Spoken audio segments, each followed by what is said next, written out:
Recently, there was a piece titled, Joe Biden Promises Rich Donors He Won't Demonize the Wealthy If Elected President. As the author of the piece explained, former Vice President Joe Biden told a room full of well-heeled donors on Tuesday night that he would not demonize the rich if he's elected president in the 2020 election. I need you very badly, he told the group.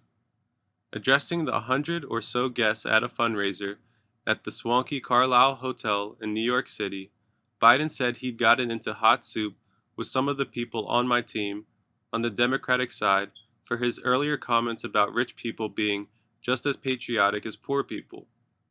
That's not a joke, he said. I mean, we may not want to demonize anybody who has made money.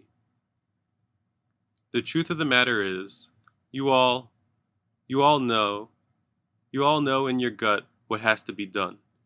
We can disagree in the margins, but the truth of the matter is, it's all within our wheelhouse, and nobody has to be punished. No one's standard of living will change.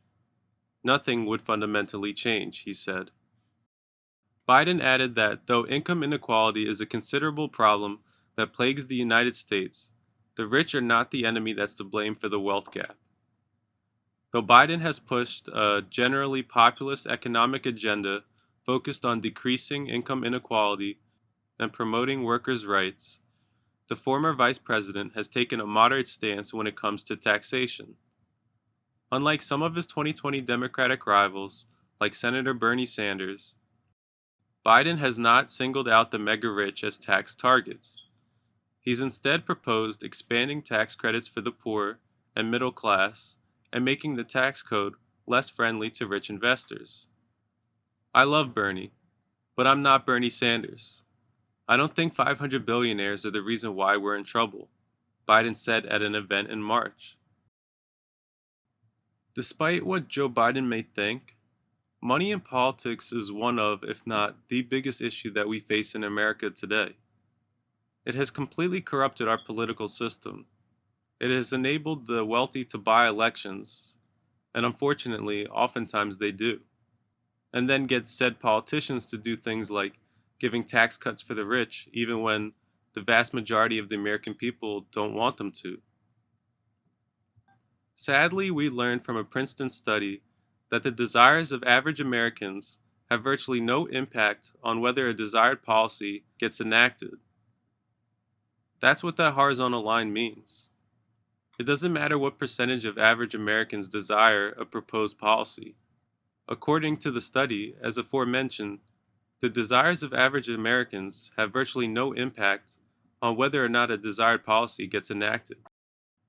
In addition, we also learned from the study that the desires of the wealthy do have a direct impact on whether or not a desired policy gets enacted. The higher the percentage of economic elites desired a proposed policy, the more likely it was to get enacted. And as a result, over the past 40 years, people in the middle and working class of this country have seen an enormous amount of their wealth get transferred to the people in this country that don't need it, the wealthiest people in this country. And a lot of Americans are really struggling as a result, and it's just not right. Joe Biden says he doesn't want to demonize the wealthy, but this isn't about demonizing the wealthy. There are undoubtedly wealthy people who are good people and who aren't trying to rig the system for themselves at the expense of everybody else. But at the same time, again, people are really struggling. And perhaps the biggest reason why people are struggling is that money in politics has enabled wealthy people to buy elections. And they do, a lot. Things do fundamentally have to change in America today. We need to get money out of politics, and we need to implement a tax policy that does not result in the people of the middle and working class of this country seeing an enormous amount of their wealth get transferred to the wealthy.